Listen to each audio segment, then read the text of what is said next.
인사드리겠습니다. 여기 서니까 좀 낯설긴 합니다. 제가 초청특강을 딱 제안을 받고서 해도 될까? 어쩌지? 라고 하는데 해주십시오.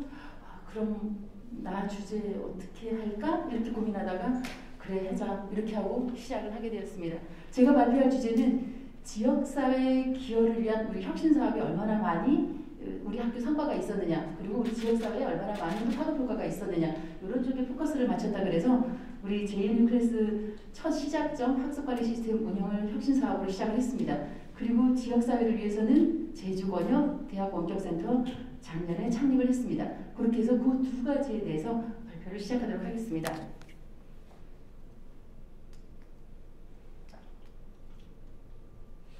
자, 이제 아이스 브레이킹 시간입니다. 잠깐 영상을 좀 틀어주시면 이 고개를 좀 돌리고 우리의 시대가 어떻게 변하는지 한번 시청해 보도록 하겠습니다. 예. 한 4분 정도 시간입니다. 자유롭게 감상하면 좋겠습니다.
이제 목차로 넘어가도록 하겠습니다. 약간의 힐링이 되셨을까요? 현대자동차 광고가 아니라 우리 VR이 얼마나 우리 가까이에 와 있다는 것을 말씀드리기 위해 본 영상을 했습니다.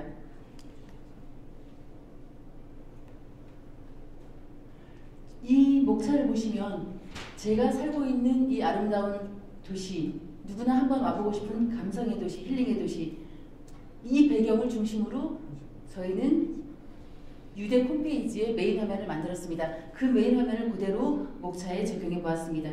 제가 20분 동안 4가지에 대해서 말씀을 드릴 텐데요. 제이유니클래스의 원격 수업의 성과, 그 다음 권역의 원격 센터 추진 방향, 아까 보여드렸던 영상과 관계된 VR의 강의실 구축 현황, 그 다음 우리 권역 사업의 지역 사회를 위해서 얼마나 우리가 특성화를 해야 될 것인지 그거에 대한 고민을 함께 하도록 하겠습니다.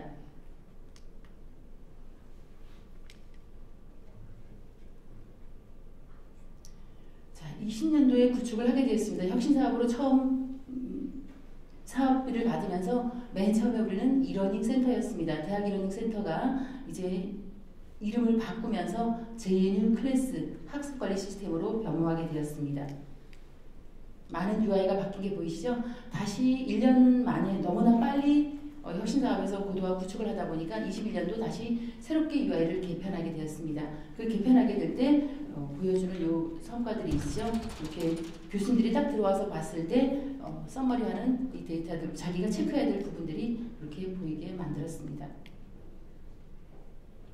자, 이번에 개편되는 UI는 예전에 했을 때는 이렇게 학습 주차를 학생들이 하나씩 보는 상황이었는데 지금 개편된 UI 이번에 22년 1학기부터 적용되게 됩니다. 15주차 한꺼번에 보이면서 가시적으로 1차시, 2차시 이렇게 모듈화 시키면서 여기에 컨텐츠 가져오거나 화상 강의하거나 또 연강했을 때 호명 출결하는 부분들 더 직관적으로 UI를 새롭게 개편했습니다. 자, 이번 이 발표를 하면서 제가 어떤 걸 해야 되느냐 좀 많이 고민을 했습니다. 아까는 바뀌었다는 정도의 얘기고요. 자, JNU-클래스의 사업 성과가 무엇이 있을까 고민을 좀 해봤습니다. 그랬더니 전체 우리 JNU-클래스에 올라와 있는 전체 교수님들의 요 인원수입니다. 수업의 인원수, 그 다음 사용 현황, 그 사용 퍼센테이지, 그 다음 수강 학생 수는 과목별로 수강하는 거기 때문에 수강 연 인원이 되겠습니다. 그 연 인원에서 과목 수, 주차 학습에 컨텐츠가 얼마나 많이 우리 JNU-클래스가 사용하고 있는지에 대해서 말씀드립니다. 그 주차 학습을 컨텐츠 부분을 가장 많이 넣으신 분 1위에서부터 30위까지 이렇게 도표로 보여주고 있습니다. 대부분의 교수님들 78% 1, 2학기 토탈 포함해서 78%의 교수님들이 저희 JNU-클래스를 사용하고 계시고요. 우리 학생도 거의 80%에 육박하는 학생들이 전부 다 JNU-클래스를 사용하고 있습니다. 근데 과목 수가 이상하게도 50%밖에 안 됐습니다. 그 내용을 알아봤더니 대학원 그 과목이 전부 다 여기다 포진되어 있었고요. 실험실습 과목도 같이 들어있어서 과목 수로는 이렇게 적지만 이거는 대면 과목에 너무 많이 포함되어 있어서 결론적으로는 70%의 80%에 육박하는 교과목이 저희 JNU-클래스를 사용하고 있습니다. 그러면 이 사용하고 있는 교수님들이 과연 어떻게 사용하고 계실까라고 해서 한번 밟습니다.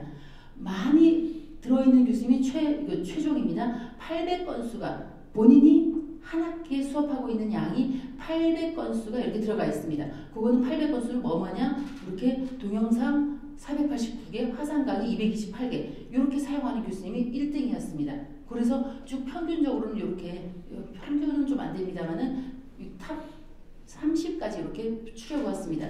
그러면 화상 강의 사용하는 분들은 이 전체의 강의 수에 화상 강의가 이렇게 나오기도 합니다. 화상 강의 전체를 사용하시는 분도 계시고 또 이렇게 화상 강의 중간중간 많이 쓰시는 분 보이시죠? 이렇게 화상 강의를 많이 사용하고 계셨고 예전의 방식대로 동영상을 쓰는 교수님도 많았습니다.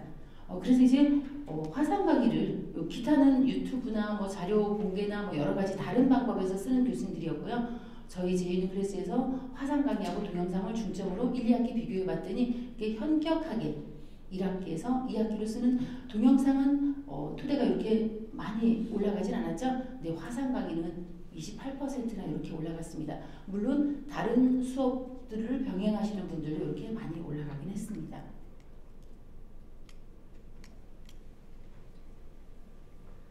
이제 JNU-클래스에 대해서는 성과 그 정도로 마무리했고요. 저희들이 지역사회를 위해서 하고 있는 제주 권역의 대학 원격센터 추진 방향입니다. 본 사업도 거의 마찬가지긴 하죠. 20년도에 시작된 사업입니다. 21년도에 이렇게 성장 기반 조성, 인프라 조성을 위해서 노력을 했고요. 이제 22년, 23년, 내년까지는 이 사업의 연계, 대원에 4개 대학이 연결돼 있고 다시 어느 만큼 거점으로 갈지 전국으로 갈지는 조금 더 고민 중이고요. 다시 같이 협력해야만이 가능한 사업이고 이걸 얼마나 확산하느냐가 우리들의 목표입니다. 그리고 세 번째는 25년까지 본 권역 사업은 25년까지 마무리하게 되어 있는 사업입니다. 이제 이런 5년의 시간을 걸쳐서 얼마나 많이 원격 교육의 생태계를 확립하느냐가 우리의 주안점이 되었습니다. 자, 잠깐만 조직을 보고 권역센터는 끝내려고 합니다. 권역센터 사업 자체가 사업추진위원회가 제일 대장입니다. 근데 타 대학들, 아까 교육혁신본부에서는 전북대를 벤치마킹하지만 전북대는 어제도 다녀갔고 저희를 벤치마킹합니다. 저희는 사업추진위원회가 이렇게 교무처장으로 구성되어 있어서 각 대학의 4개 대학의 차장급으로 7분 교수님께서 사업추진위원회를 운영하고 계십니다. 근데 이때 다시 컨설팅단을 만들어서 평가위원회를 매년 실시하고 있고요. 다시 활용을 하기 위해서 원격교육협의회를 운영하고 있습니다. 저희 원격교육센터가 이 사업을 맡고 있고요.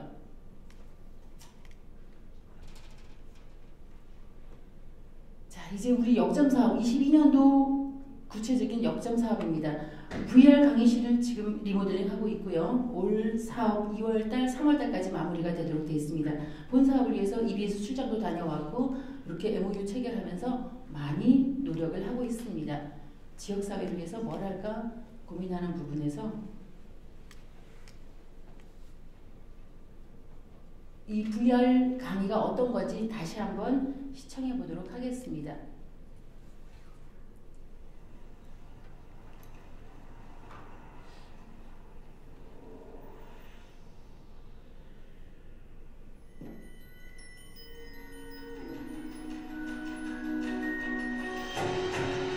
우리가 프로그램 깔아야 되는 틸트 브러쉬를 이용해서 여기 디자인을 하는 것입니다.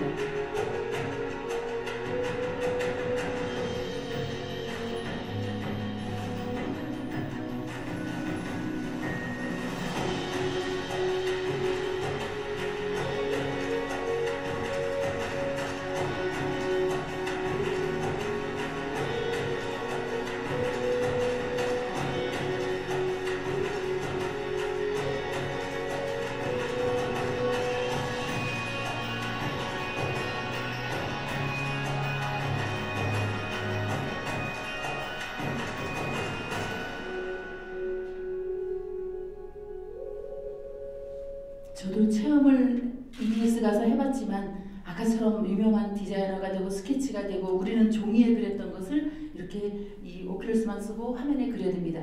이게 감각적으로 있어야만이 가능한 거라 쉽지는 않았습니다. 이런 교육을 저희는 하려고 합니다.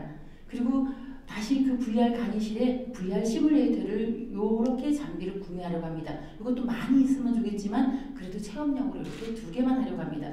이 친구들이 왜 이걸 해야 되느냐? 처음에는 말과 우리 사업추진위원회에서 말도 많았습니다. 그러나 저희 원격센터는 교육기부 진로체험기관으로 인증제 참여기관으로 등록되어 있습니다. 그래서 코로나 상황에서 20년, 21년도는 별로 방문하지 않았지만 그전에는 고등학교, 중학교 친구들이 많이 우리 대학을 방문했었습니다. 그 VR 시뮬레이터 체험을 하게 되는데 그 영상을 깔까 하다가 그냥 이렇게 가졌습니다. 이 친구들의 표정이 조금은 안 보이시죠? 앉아서 밖에 나가서 줄 서지 않고 밖에 나가서 비 맞지 않고 앉아서 이런 익스트림 장면을 고스란히 연출할 수 있는 본인이 마치 여기를 피해 가야 되고 여기를 윽박 소리 질러야 되고 이런 것들이 같이 느낄 수 있어서 저희 제주도도 몇 군데 이렇게 VR 컨텐츠 체험할 수 있는 곳이 있습니다. 같이 함께 편하게 VR 시뮬레이터에서 볼 수 있는 상황을 만들고자 합니다. 이제 2개 들어올 예정입니다. 요 가상현실의 세계 잠깐만 또 한 번 더 보도록 하겠습니다.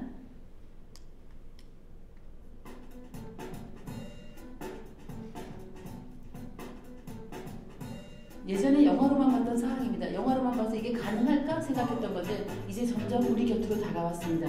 수년 내에 우리가 이렇게 부엌에 앉아서 아무데나 키면 모니터가 되고 연결할 수 있는 상황이 오리라 믿습니다.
오큘러스 헤드셋 하나만 쓰면 모든 게 해결되고, 뭐 우리 지니 같은 거 나오는 것도 같이 보이시죠?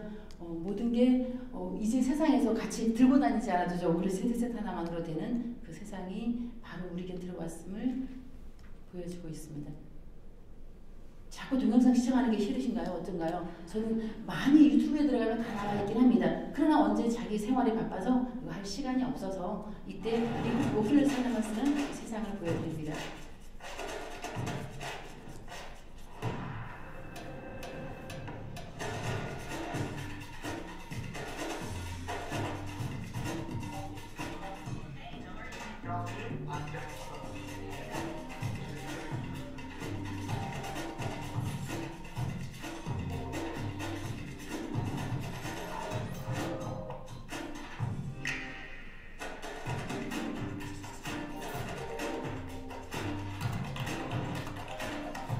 JNU 클래스에도 이런 메타버스를 도입해서 사용하려고 몇 번 시도를 했으나 아직은 초기 단계라 적용되는 솔루션들이 없습니다. 그래서 아직은 이거 못하고 대부분의 축제 때 또는 어떤 한 클래스에서 운영할 때 그 정도에만 사용하고 있는 단계입니다.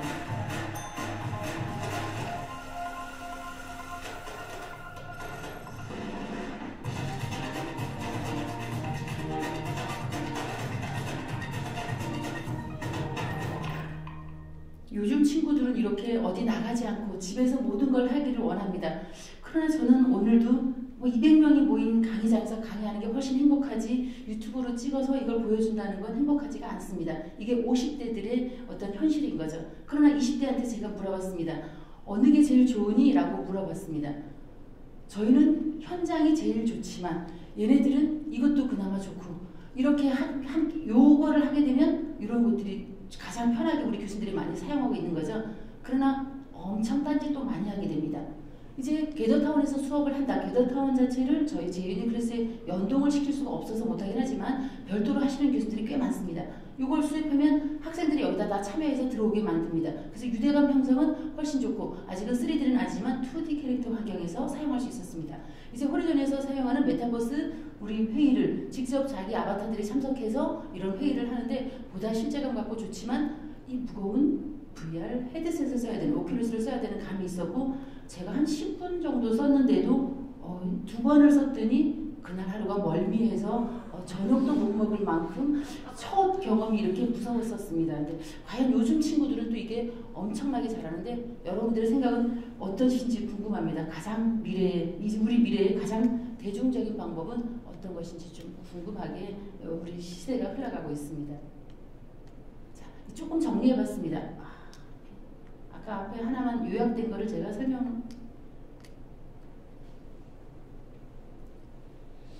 메타버스 나올 때 우리 처음 포켓몬고 나왔을 때 어땠습니까?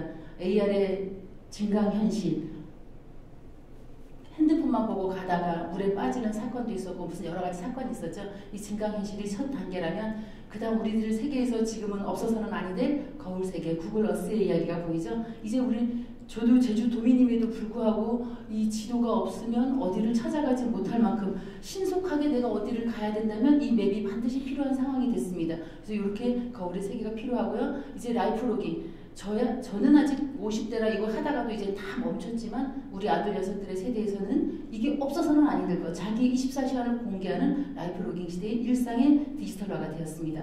이제 우리 학교에서 하고자 하는 것들 아까 과학적인 현대자동차의 이야기를 예를 들었지만 얼마나 디지털 구현돼서 이 세계가 어떻게 바뀌어 나갈지 이 메타버스의 가상 세계가 우리들의 과제처럼 이제 이루어지는 것을 잠깐 정리해 보았습니다.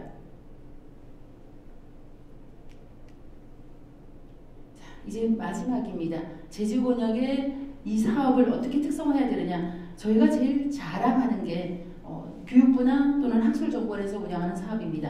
제일 자랑하는 게 제주도에는 너무나 간단합니다. 4개 대학밖에 없기는 합니다. 그러나 4년제가 2개, 2년제가 2개 대학입니다. 처음 시작할 때부터 우리는 학점 비율을 시작할 수 있었습니다. 그래서 빨리 플랫폼을 도입하고 남들이 안 할 때 다 2학기부터 시작하다고 했을 때 우리는 1학기 때 학점 비율을 시작했고요.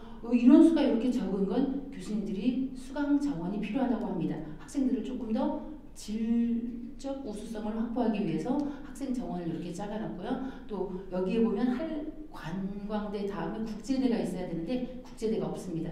국제대 친구들은 이 수업을 수강할 만한 여건이 안 돼서 못했습니다. 근데 이번에 반드시 22년부터는 하자고 해서 그 국제대 담당 교수님 2분이 또 계신데 이렇게 참여하도록 해서 22년부터는 들어옵니다. 그래서 이것도 어떻게 생각하면 제주 지역 전체가 하나로 되는, 비록 인원수는 좀 작지만 큰 가시적인 성과에 속한 내용입니다. 자, 이제 그 컨텐츠를 어떤 것들을 했느냐 이렇게 하면 1학기 때 만들어진 컨텐츠는 20년도 사업비를 받아서 1학기 3월부터 연차적으로 포팅을 하면서 급하게 운영했던 사항입니다. 사업비는 11월 달에 왔음에도 불구하고 3월에 이렇게 4개의 교과목을 운영하게 되었습니다. 그리고 이제 2차년도, 22년도에 개발한 각 대학이 2개씩만 만들어서 8개 교과목을 운영하게 되고요. 이제 2차년도, 22년도 1학기부터는 요거 4개 더하기 8개, 12개가 학점 교류하면서 많은 학생들이 다양한 컨텐츠를 우리 우리 어느 제주도에서만이라도 이렇게 2년제와 4년제가 같이 어우러져서 똑같이 수강 신청하고 학점을 취득하는 이런 좋은 성과를 거두고 있습니다. 가장 큰 건 지금의 오늘의 이 자리도 그 혁신을 어떻게 해야 되는지, 지역을 어떻게 바꿔야 되는지, 공유 네트워크를 어떻게 해야 되는지 저도 솔직히 잘 모르겠습니다. 이것도 많이 힘든 이야기긴 한데요. 우리가 뭘 해야 될지, 이런 가상세계를 모두 다 아울러서 어떤 것들을 해야 되는지 지역 공유, 우리 공동교육 혁신센터도 이제 만들겠다고 하는데 어제 전북대가 왔을 때 저는 또 그렇게 말했습니다. 공동교육 혁신센터를 만드는데 저희는 이 권역대학 사업도 있지만 거점국립대학 KNU9 사업도 있습니다. 그 사업이 육성사업 종료하는 올해로 종료가 됩니다. 육성사업 종료하는 올해 그 사업이 종료가 되면 공동교육혁신센터 플랫폼 새로 만들면서 새롭게 가져가면 어떨까? 여기 기획처장님 계시니까 그 말씀을 드려봅니다. 어쨌든 거점 KNU9 플랫폼 사업은 아직은 새로 만들기에는 너무 힘들고 육성사업이 끝나는 시점에 같이 끝나게 되어 있습니다. 자, 이제 우리도 어떻게 할까 많이 고민하다가 하나가 아니라 둘이어서 행복한 점이었습니다. 이때 우리만 제주대학교가 주간대학이라고 해서 제주대학교만 다 하면 그랬어서 한라대 교무처장한테 의뢰를 했었습니다. 우리만 다 하면 그러니까 한라대 컨소시엄 대학이니까 한번 해보시면 어떨까 해서 주관을 했더니 정말로 이거를 하면서 저 혼자만 발품을 팔고 저희 제주대학교만 했던 거를 한라대가 진행을 해주고 한라대가 주체적으로 이렇게 같이 해줬더니 한라대도 신이 났고 저희도 신이 났고 나눠서 한다는 게 이렇게 행복하구나를 느끼는 시간이었습니다. 그래서 관광대 교수님한테 내년에는 올해 22년도에는 꼭 관광대에서 주관하십시오라고 말씀드릴 정도로 이렇게 괜찮았습니다. 그래서 이거 끝나고 다시 만족도 조사를 해봤는데 이게 마지막이긴 한데 다시 이런 워크숍을 진행한다면 다시 참석하겠습니까? 물었을 때 100% 다 참석한다고 했습니다. 그러면 오늘의 저의 인연도 우리 식당에 갔을 때 하는 얘기 있죠? 처음 찾아왔을 때 아유 초면이라 반갑습니다. 어서 오세요 라고 했는데 두 번째 찾아가면 어떻게 말하나요? 아유 전에 봤었지에 구면이라 매우 반갑습니다. 이제 우리 첫 만남이고 세 번째 찾아가면 그 다음부터 뭐가 됩니까? 단골이라는 이야기가 붙어가기 시작하죠. 단골이라는 것은 때와 장소 상관없이 내가 가고 싶은 곳에 찾아가는 그런 단골 손님이 되는 우리가 되었으면 좋겠습니다. 자, 이제 너무 간단하게 마치긴 했지만 밥도 먹어야 되고 저는 언제나 우리에겐 이렇게 희망의 빛이 기다리고 있다고 언제나 느끼고 있습니다. 누군가가 50이 되었을 때 아직도 할 게 너무나 많다고 했던 사람의 말이 저는 30대 때 볼 때는 50이 되면 좀 꺾어야지 라고 생각을 했습니다. 그러나 50이 되고 보니 아직도 할 건 너무나 많고 과연 어떻게 10년을 더 이렇게 해야 될지 이렇게 많이 생각이 들고 언제나 아이들한테 하는 얘기는 이렇게 어두운 빛은 누구에게나 다 있다고 느껴집니다. 그러나 그 어두운 빛 터널을 지나면 언제나 저 빛은 우리를 비추고 있습니다. 오늘 이 시간 같이 경청해 주셔서 너무나 감사합니다.